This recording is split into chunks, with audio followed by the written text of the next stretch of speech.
everyone. Thank you for joining me again for another episode of Get Ready. And this guest needs no introduction because this is her third time on my show. And because she's worth it, because she's awesome, it is the amazing Dr. Peta Stapleton. Hey, Peta. Oh. Has it been 3 times, Brad? Wow, time flies. Wow. Thank you for having me back. Well, you are such a wealth of information. You premier researcher in EFT. You validate all the stuff that I'm putting out there. So I'm so grateful for what you do. And I just love you as a human being. Oh, so anyone who is watching this, if you're not already following Peta on social media or on newsletter list, do so, especially if you are in the tapping field. What is wrong with you? Because this woman is the bomb and is the one that's, showing the skeptical world. Yes, it's not just that we're telling ourselves that we're feeling better. There's scientific evidence. And you have a new book out, and I'm trying to remember what it's about. Hang on, let's do a bit of tapping. That'll help. Everyone's listening going, what are they talking about? It is, of course, about memory. It is. And I could not resist the joke because that's me and my dad humor. So, but another awesome book, and as I said in my testimonial for it after reading it, it's more than just about tapping for memory. It's a great book for learning tapping for any subject, but the primary focus is something that does come up for a lot of us, especially those of us that are getting a little longer in the tooth and starting to question our memory. And, if only there was something we could do about that. I think you're right on that spot there. So why this? Why now? And I think, those of us who do write books, you probably finish a project and go, right, that's it. I'm never writing another book in my life, which I did after the Science Behind Tapping. I'm like, that's it. That's my definitive book. Right. This is my manifesto. I've said what I need to say. I'm done. That's right. I'm out. And then, of course, sometimes the universe has other plans. And then you forgot all about that. I did forget. And so then the world goes into, I don't know if anyone remembers, we had some sort of period of time in 2020 where the world went into lockdown, didn't it? And I'm like, oh, good. I've got lots of time at home. I'm going to do some reading. Anyway, I read this fantastic book, and this was the catalyst. And the book was called Moonwalking with Einstein. So everyone write that one down. Another book to read. Moonwalking with Einstein. My daughter's got that book, and I picked it up and I thought, that looks interesting. I should read that sometime. You should read that. So that was the catalyst. So I read this book, which is all about the US Memory Championships. And I won't spoil the story, but a journalist goes through the program of learning what memory strategies they learn for that. Anyway, I'm reading this book and I'm like, wow, this is cool. Love anything to do with memory. And then I realized for the last probably decade teaching here at the university, I had been showing students how to use tapping to use in exam situations, so that if they'd studied and were in the exam, got a bit overwhelmed, couldn't remember, they could just sort of gently do a bit of tapping, focus in. And so I'd seen them over the last 10 years doing this in their exams. And I also walk into a room, and you know how you've ever had that time where you're like, why did I walk into the room again? And then you stand there. Well, I'd always tapped on my face. So I'd always gone, oh, now I remember why I walked in the room. So, of course, these things came back to me and I thought, you know what? I have to write this as a book. So during the pandemic, I wrote a book. That's my story. So I didn't have any publication contract. I had nothing. I'm like, I just have to write this book. And so, Tapping Improvement for Memory came out, of course, just recently, but that's the story behind it. So there is a book to read before you read my book. Well, it's too late because I've already read your book and I haven't read the other one yet. To go backwards. But is it Anders Ericsson? Who is it wrote Peak about where the idea about the 10,000 hours came in. That came out of the Tokyo Olympics as well, but way back in the day. They were trying to encourage people through marketing. It's in one of my lectures. And they actually came up with that 10,000 kind of thing, something to do with exercise and stuff like that. So, yeah.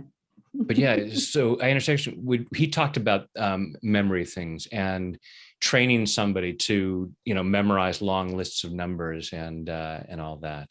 Yeah. And this thing is that we can look at these people who have these phenomenal memories, and it's like, okay, we have that capacity, maybe not all at the same level, but most of us are barely scratching the surface of what our minds are capable of. Absolutely. Yeah. So I guess the natural progression for anyone in our world is, well, if you keep that stress low while you're trying to actually access your memory, or indeed there's a whole chapter on supercharged learning from, little ones at school right through to want to learn a second language as an adult, that kind of thing. If you keep that stress low, there's more likelihood that it's actually going to go in and stick. And I think that's the thing, isn't it? People, want to learn a new musical instrument or want to learn a language, and they have all these limiting beliefs around age, It's like, oh no, it's natural that my memory fails as I get older. And I really challenge that. I'm like, is it? Does it have to be? And I've even put it out on social media, and people are like, yes. Like, that's what my doctor tells me. And I'm like, well, we could challenge that. So yeah, there's lots of practical ideas in this book. Yeah. Well, and we love to be right. Yes. Doctors love to be right. And that, and so we will, it can become a self-fulfilling prophecy of, as I get older, but yeah, that stress. And we can look at why do children learn things faster? Well, their brains aren't so clogged up. They're not as stressed about things. They don't have that same self-consciousness. I know as a longtime wannabe musician, and just recently picked up the saxophone again this past week. But there's that thing of, when I get it wrong, and it's like, see, it's just, I'm not, and it's like, all right. Yeah, that's right. Clear the stress and just have fun with it. Yep. So true. And I think that's the key, isn't it? Sometimes we learn tapping, and we learn it to use it for the serious stuff, and we learn it to process the big trees in the forest, but we forget sometimes we can use it, just to keep things light and just to keep things easy. I just want things to be easy. I'm like, I'm not into hard. So it's easy.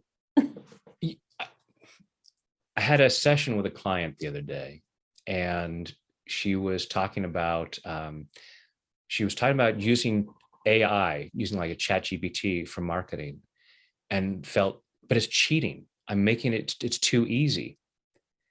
And we started doing tap around. It's like, because it's like, I have my grandparents who would say it has to be hard. And while tapping, I was saying things like, I'll bet your grandparents used a car. You could have said to your grandparents, using a car is cheating. You should be walking. You're riding a horse. Yeah. And looking at all of these different things, it's like we find ways, technology is all about finding ways to make things easier so that we then have more free time to share our gifts in bigger ways, to do whatever it might be. It was very funny at the end. She had a drink, and she was drinking some water and had a straw. And I said, "Oh, you're using a straw. That's cheating." She's going to go through her life now. Brad's yelling at me. That's one of the services I provide with my session. But looking at it and saying, is that cheating? And it's like, no, we are facilitating things. And some people might say, oh, tapping is cheating. It's like, no, it's allowing you to use your natural gifts and talents and share those in a bigger way. Why would that be wrong? Yeah. And absolutely using it in an exam to remember what you studied is not cheating. Say to my students, if it's in there, get it out. Right. Yeah. And imagine the proctor coming along and saying, you're cheating. What? No having notes under your desk, no asking a friend, no looking at somebody else's thing, and no tapping. That's right. Yes, we haven't got to that yet. By all means, use it. So So it's a great tool. So you talk about in the book, using it while in the process of learning to be able to remember things easily, but then also in terms of recall. Absolutely. Yeah. So everything from, learning a speech, we've got lots of research on that too, that exam anxiety, performance anxiety, get that stress level down so that you can remember the speech. I think I did one of the TEDx talks that is out there on EFT, and I had to learn this 18-minute talk and thought, oh yeah, I'll have a teleprompter, as you do, and screens behind you. Anyway, find out a week before the filming, there was to be no teleprompter. So not only did I have to know it off by heart, 18 minutes, but I wasn't allowed to turn around, like you might turn around and look at the slides behind you as a, point to kind of trigger your memory. No, I wasn't allowed to do that either. And there would be 8 cameras in front of me. So I went into hypo mode, tapping, kind of trying to learn this speech and tapping and walking. And I was doing my, daily walk and run and tapping at the same time. I saw people walking past me, thought I was mad.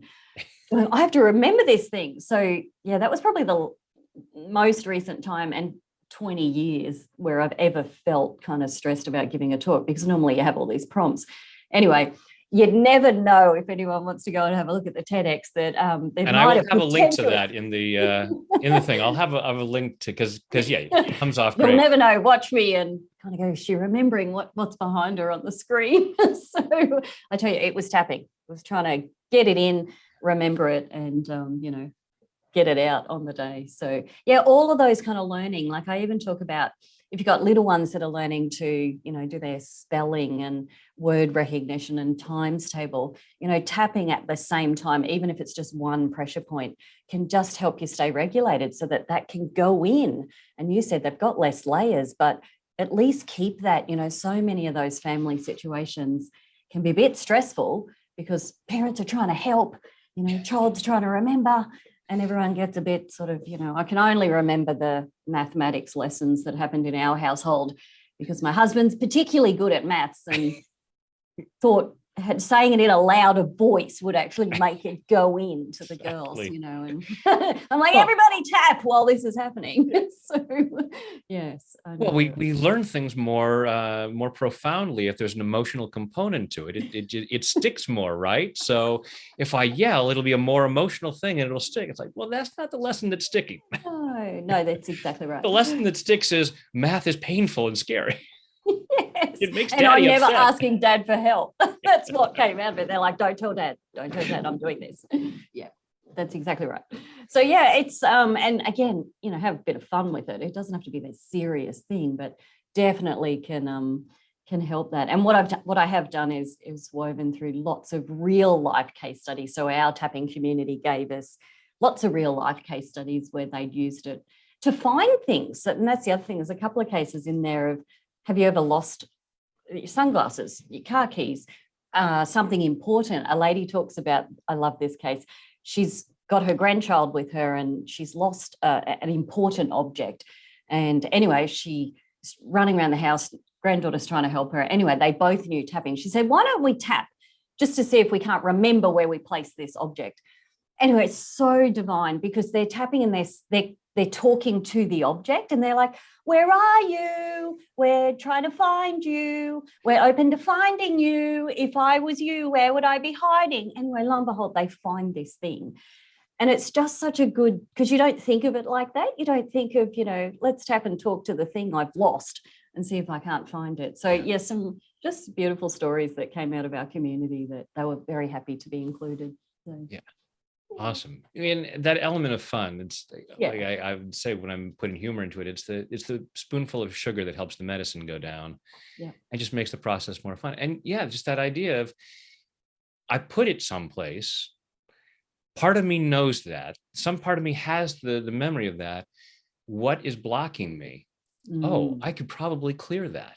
Exactly. I could let go of whatever reason I might have for stopping. Am I afraid of finding this? What is the impetus for blocking that memory? Oh, what if I cleared that? Yeah. And it's like, all right, now you can know where it is. It's all good. Yeah.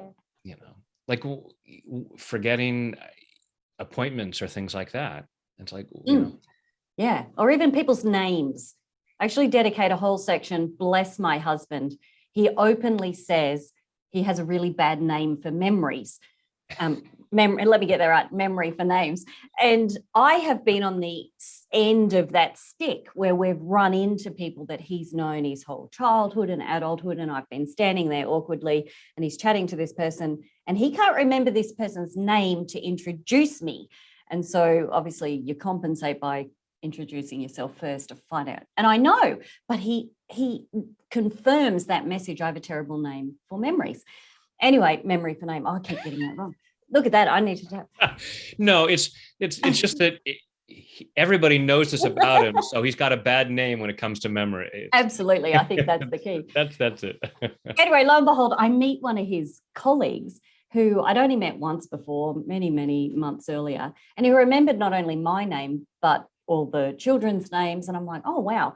And I said, oh, how do you remember people's names? And he said, I just believe I have a good memory for names. And I'm like, that has to go in the book. So I actually dedicate this section to, do you forget people's names? How can you try and remember when you first meet someone, even if you're just sort of, doing a bit of tapping as they tell you their names.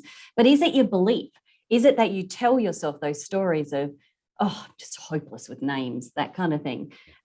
So when anyone reads that section, you'll know I'm talking about my husband in that section and how to overcome it. So, he totally knows. I've told him it's all right. And it's looking at what is it that stops us. Part of it, I know that when I meet someone, there's often a lot of stress in that moment of what's their impression of me? Are they going to remember my name? And I'm so worried about the impression that I make that it's like they've just said their name and I'm like, I did not hear that at all. I did not pick up that bit of information, not because that person's not worthy or anything like that. They're not, has nothing to do with importance. It's just what is going on for me. And so that's one of those places where, if we can clear that stress, then our mind is much more open. It's like, oh, I can take that information in. And, so what is it about me that I have not been good at names? Why am I not good at that? Why do I have stress in those moments? Yeah, that's right. Or what am I afraid would happen if I was better with names?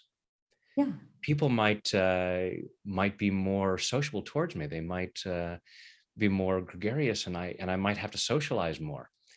No good for introverts. Well, no.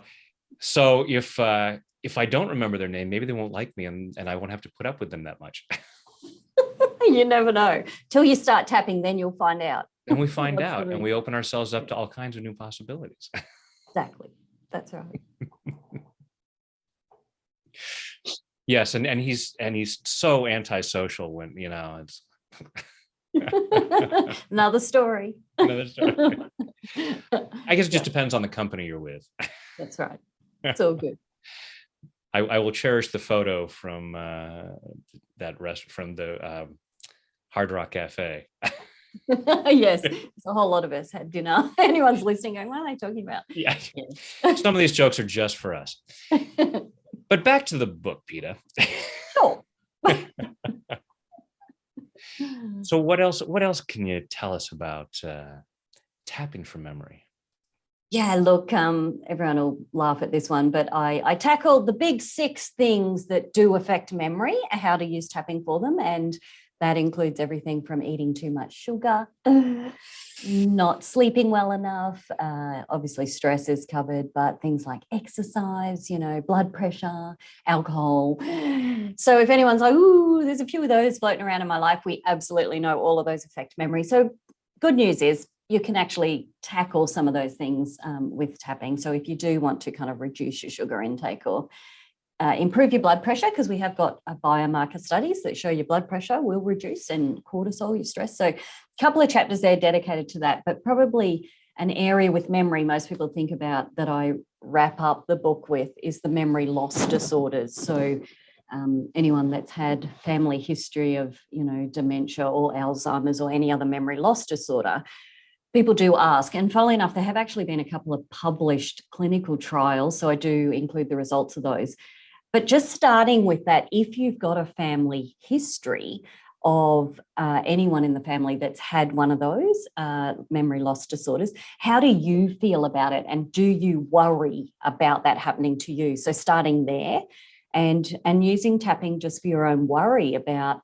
whether you believe it's genetic or you've been told that or whatever the case is, can you actually use it to reduce your worry? And then, of course, you can look at your lifestyle and go, well, am I doing anything that might contribute to that sort of thing. But then some lovely stories, again, that came from our community where people knew tapping and perhaps had a family member with dementia or even Alzheimer's and were able to use tapping just for different things like sleep. So it actually helps with sleeping in someone that already is suffering those disorders. But even, regulation of other sort of feelings, sundowners effect we talk about with the melatonin levels when the sun's going down and agitation. Right. And even to the point where family members had lost, obviously, the ability to recognize them, but were quite happy for them to tap on them, that family member to tap on them. And in one case, this gentleman says, can't remember, it's his daughter that's doing it, but she comes back and he says, she's the lady with magic hands. And so he wants her to tap on him again. And obviously it's his daughter, but that's what he remembers. He's like, she has magic hands. And I'm just like, get goosebumps. So some really lovely stories like that, just about how it can be used, even if someone is suffering at that later end of life. Yeah. And that's great to be able to ease that suffering. I, many years ago, had an opportunity to go into an Alzheimer's facility and tap with family members. They brought in some family members, just helping them deal with their stress and their grief and all of those feelings that go along with that. And I think, that's really important. I got permission of one of our close colleagues, John D. Wittis, who had written a piece on, self-care for the carer. And she allowed me to include that in the book. So obviously tapping as part of, if you're a carer in those roles, you absolutely need to support your own emotional and mental health. And so she let me include her tips for that, self-care kind of section using tapping. So that's included as well. Awesome. As you know, Christy wrote a book called Building a Legacy of Love, which is about caregiving and runs caregiver workshops, and is her book. And she's with a group called Alz Authors. And it's a bunch of authors who've written books about Alzheimer's. And she and John D connected at the conference and are now connecting to see how they could support each other with that work. So that's so lovely. Yeah. And that's a big part of the stuff Christy talks about is the self-care for caregivers. So that's right. Yeah. Putting that oxygen mask on your own face first. That's exactly right. We like to use that analogy. Yeah. Fits in so many places. But if you have flight phobia, you can tap on that as well. It's all good. Well, so folks, one of the ways that you can put the oxygen mask on your own face first is to get Peta's book. Remind me of the exact title of the book. Oh, don't. Just because I have a copy right here, that would be totally appropriate. I have the ebook, so I don't have the physical copy to pick up. So, memory improvement, in case I forget my own title, through EFT tapping. So there you go, everyone. And everywhere that you want to buy a book, you'll probably find it. So and again, there will be a link in the description box down below, and at the website that I'll have there. And as I said earlier, and what I had written in my testimony for the book is it's you could just take off the word memory and it's improvement through EFT, because it can benefit in so many different areas. It's a great how-to book in general of how to make improvements in life, but with a particular focus on memory, which for a lot of us is something that, whether it's a concern about, oh my goodness, am I experiencing early onset of dementia, or is it just, I just forget things, or I just can't remember names or whatever. And again, it becomes a self-fulfilling prophecy, because the more stressed we get about that, the more we block our ability, and tap this through doesn't that. flow. That's right. Yeah. Brilliant. So good. So Awesome. good. Awesome. Well, thank you again. Thank you for writing this book. Thank you for all the amazing work you do. And thank you for being so fabulous. Oh, thank you, Brad. And thank you everyone for listening and just being a bit open that, maybe here's another area that you can, I promise I won't write any more books, although I have got one idea. Do not promise that. I've got one idea. I'm like, oh no, when that happens, you're like, oh, geez, it'd be good to have a book on that. But that's all right. Enjoy this one, everyone. And absolutely also read Moonwalking with Einstein. Fabulous book. So good as well. So I'll thanks, everyone. include that link in there somewhere too. Yeah, it'd be great. Awesome. Thank you. Yeah.